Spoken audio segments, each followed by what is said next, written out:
Next up, we've got our first GUI mesh. Now, this is still a long way from being some really fun compute shader stuff, but you can see that we're starting to add a bit of interesting physics to our object,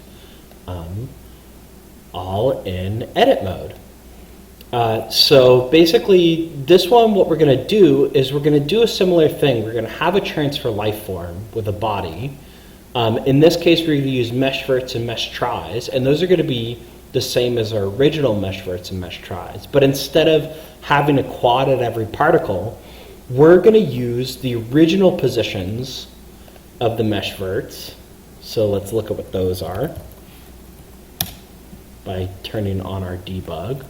We're going to use those positions, and we're going to transfer them to our new positions. So let's debug that and see what those look like.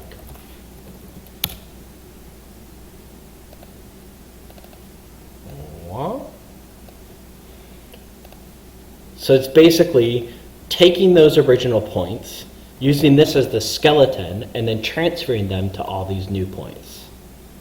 So let's look at what happens. First, we have our basic sphere body. We did that in the basic sphere just as a body with mesh verts and mesh tries. And what's interesting is you might have noticed that if you try moving that one around, it doesn't actually move around. This is because this basic mesh verts is only setting that information at runtime. So basically at the very beginning it says, set me up and make me into a sphere. But then after that it isn't saying I want to be updated. For that we need our TransferLifeform. So basically in our TransferLifeform, our body is our new body. That body is referring to these new transfer verts and these new transfer tries.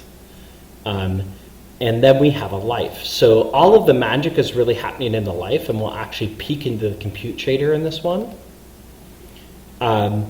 And basically what it's doing is it's taking information from our skeleton buffer, which is our original buffer, and then it's taking information from our new buffer, and it's altering the information that it's in the new buffer, and then it's putting it back into that buffer. Now this is just an obviously extremely cursory look into the compute shader, but this is when sort of the compute shader starts to get important. I hope that kind of makes sense how that's all set up.